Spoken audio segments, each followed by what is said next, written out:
जहां सुरंग में फंसे हुए हैं 40 लोग, जिनके रेस्क्यू के लिए लगातार कोशिशें जारी हैं। पूरी रात रेस्क्यू ऑपरेशन चला, मतलब किसी तरीके का कोई ब्रेक नहीं था। रात के अंधेरे में भी रोशनी का इस्तेमाल कर रात भर रेस्क्यू ऑपरेशन को अंजाम दिया गया। करीब 53 घंटे हो चुके हैं।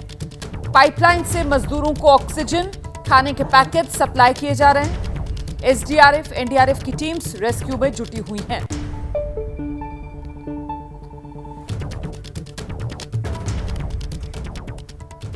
तो सुरंग में ये जिंदगी की जंग जो लड़ी जा रही है, 40 मजदूर हैं जो सुरंग में फंसे हुए हैं और आपको इसी से जुड़ी कुछ जानकारियां आप जल्दी से दे देते हैं। कहां हुआ है ये हादसा, तो आप जानते हैं यह हादसा उत्तरकाशी में हुआ है और निर्माणाधीन जो टनल है यमुनोत्री नेशनल हाईवे पर, वहां पर यह हादसा हुआ। सुरंग में कौन कौन फंसा हुआ है, सुरंग में कहां फंसे हुए हैं, तो मजदूर 40 हैं जो फंसे हुए हैं इस सुरंग में। कुछ और जानकारियां टेलीविजन स्क्रीन पर। 40 मजदूर फंसे हुए हैं और 150 मीटर भीतर बताया जा रहा है सुरंग के अंदर ये मजदूर फंसे हुए हैं। देखिए ये हादसा कब हुआ, 12 नवंबर तारीख थी। वक्त सुबह 5:07 का था, जिस वक्त ये निर्माणाधीन सुरंग और इसमें अचानक से ऊपर से मलबा जो है वो भरभरा कर नीचे गिरने लगा। और हादसा कैसे हुआ, निर्माणाधीन सुरंग का एक हिस्सा जो है वो देखते ही देखते धंस गया।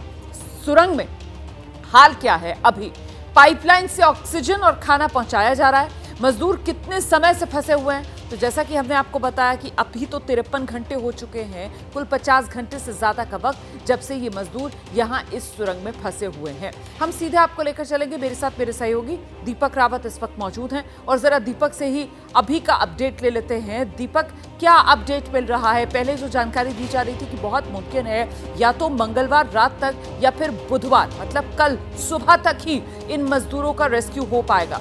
अभी भी स्थिति यही बनी हुई है? रोमाना, कमोबेश स्थिति वही है जो कल थी। दरअसल जैसे ही वो मलबा हटाने की कोशिश करते हैं आगे की तरफ से, वो मलबा उतना ही उससे दोगुनी रफ्तार से नीचे गिरता है। यानी कि वो पूरा की पूरी जो सतह है सुरंग के ऊपर की, जहाँ से ये मलबा गिरा है, वो बहुत कमज़ोर हो चुकी है और जैसे ही आप उसको हटाने की कोशिश करते हैं वो दोबारा आ गिरता है। तो ये सबसे बड़ी परेशानी थी। पिछले 2 दिन से यही परेशानी झेलनी पड़ रही थी। लेकिन इसके बाद जो एक्सपर्ट्स हैं, जो तमाम टीमें वहाँ पर काम कर रही हैं, उन्होंने इसका एक तरीका निकाला। उन्होंने कहा कि बड़े बड़े पाइप मंगाए जाएँ, लोहे के बड़े बड़े पाइप मंगा भी लिए गए हैं, देहरादून ऋषिकेश से मंगाए गए हैं, जो कल रात को देर रात तक यहां पर पहुंचे हैं। 900 mm के चौड़े पाइप हैं। 900 mm काफी जगह होती है जिसमें आप क्रॉलिंग करके जो मजदूर हैं वो बाहर की तरफ आ सकते हैं, उन्हें निकाला जा सकता है। तो अब क्या किया जाएगा कि जो पूरा मलबा है उसके बीचों बीच में ड्रिलिंग मशीन के जरिए जगह तैयार की जाएगी और वहां पर वो जो 900 mm के पाइप हैं, जो कि एक एक करके कई सारे पाइप हैं, करीबन 30 से 35 मीटर तक इन पाइप को डालना होगा। इन पाइप को डाला जाएगा और उस पाइप के सहारे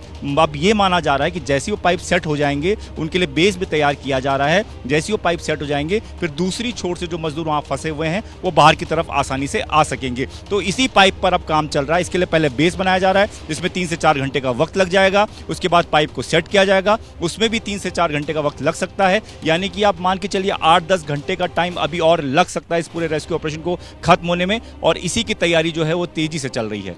आप रहिए मेरे साथ, मैं लौटूंगी आपके पास। जैसे ही घड़ी का काटा दोपहर 2:30 पे आए, बबीता जी का दिल सास बहू साजिश के लिए मचल जाए। और ये है इनकी बहू, पूरे दिन ऑफिस की टेंशन हो जाए गॉन जब ये करें अपना फेवरेट शो फ्री टाइम पे ऑन। इनकी तरह आप भी देखें अपना फेवरेट शो अपने टाइम पर और डाउनलोड कीजिए एबीपी लाइव ऐप अपने स्मार्ट टीवी पर।